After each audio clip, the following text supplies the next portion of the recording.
Chris Mannix, NBC Sports Radio. You can listen to him on NBC Sports Radio, the live 24/7 Sports Radio network, NBCSportsRadio.com. And Chris, the last couple of years, these two teams have been kind of the laughing stocks, but where would you kind of put these two teams? They're almost parallel of when they started. The Sixers a little ahead of the Lakers?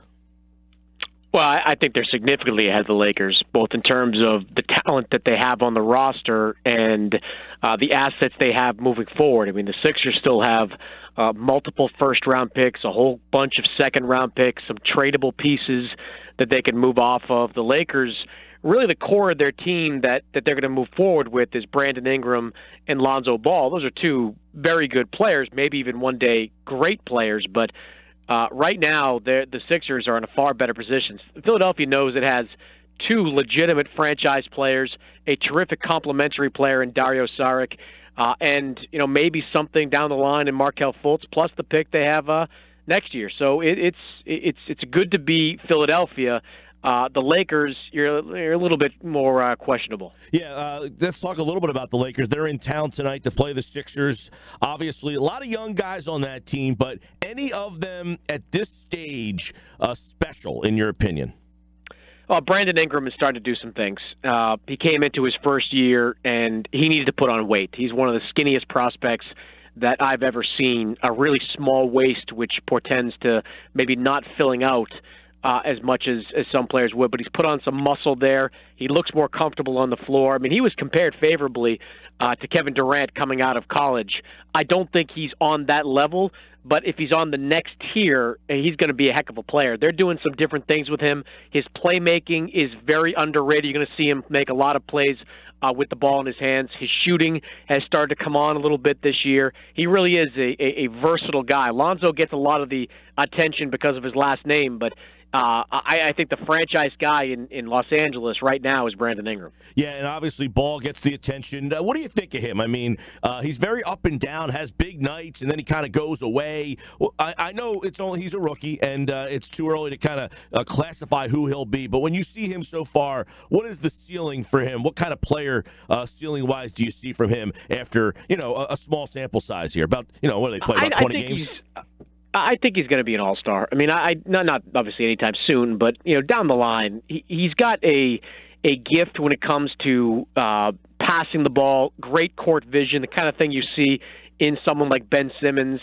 He's just a natural playmaker. Now, the weaknesses in his game, they're not unusual. I mean, a rookie point guard who can't shoot, film at 11. I mean, you look at what Russell Westbrook was his first year. He shot 27% from three. Jason Kidd, his first year, he shot in the high 20s from three. Lonzo Ball's shot's a legitimate concern, and that's something that needs to be addressed, not in season, but in the off season when he has time to maybe change it and come back next year. But right now, he's got a handful of triple doubles. He's scoring at a decent number. He has some clunkers, no question, but I firmly believe that the point guard position is the hardest position to come to in any of the four major sports. To come out of college and play that position because of what you have to learn in terms of terminology, how you have to adapt physically, and what you have to do defensively. The counter argument that people make to me is, the quarterback's tough, and it is, but the quarterback doesn't have to defend anybody on the other side of the floor. And every night, Lonzo Ball is facing someone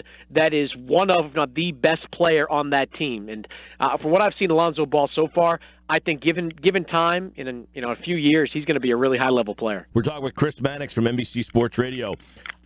Is he a similar player to Simmons? I mean, because Simmons doesn't shoot very well either. He just seems to put more, have more consistent numbers. But down the road, will they be comparable guys? Well, Simmons is different in that Simmons has never been a good shooter. Lonzo in college was a good shooter. Lonzo was plus 40% from three in college. That's why he didn't change his shot when he came into the NBA. Ugly shots are commonplace. Reggie Miller had a hideous shot. Sean Marion had a hideous shot. You only change your shot when it doesn't go in. And Lonzo in college, it was going in. Now it needs to be tweaked, and that's going to be something to watch with him moving forward. Ben Simmons needs to become a shooter. He needs to, forget the three-point line. He needs like an 18-foot jump shot or a 20-foot jump shot. He needs something from the mid-range to start to develop, because as teams start to get a beat on him and start to scout him more, you're going to see a lot of evolving defenses. NBA defenses and defensive coordinators are very smart, and they'll figure out ways to defend Ben Simmons that force him to become a perimeter player. I mean, this is all it's problems for another day. I mean, Ben Simmons isn't going to become a shooter this season. Right. But as his career progresses, he's going to really have to step up his game and become, let's say, a 35% three-point shooter to be truly effective. Chris Mannix with us. Did that game the other night, now they lost to the Kings on the road, and it's like, all right, let's see if they learn from this. But to lose the game at home against Phoenix, does that bother you at all? It should. Phoenix is bad. They're not really. I mean, they're not. I don't look at them as being a very functional organization. I mean, it's really just the Devin Booker show on most nights, and he had quite the game for himself. Man, he was insane that night. Well, he's got a neon green light out there. At least he did before the injury.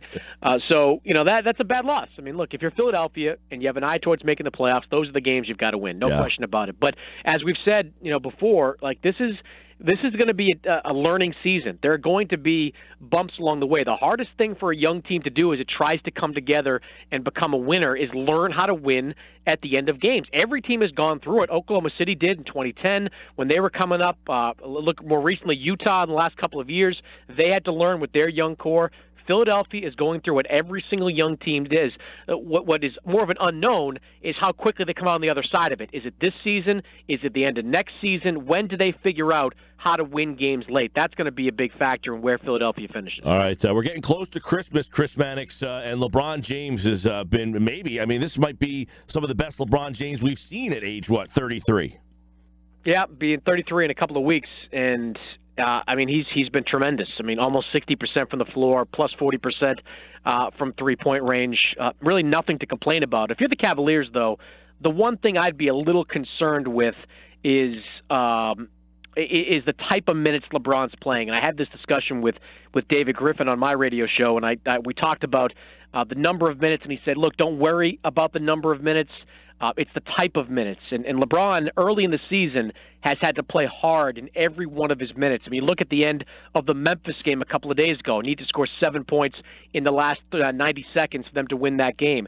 The game winner against Sacramento. I mean, this Cleveland team really shouldn't be life and death with Memphis and Sacramento at home. That just shouldn't be the case. But LeBron's had to pull this team's fat out of the fire, and that's great, and that's going to help him probably win another MVP award.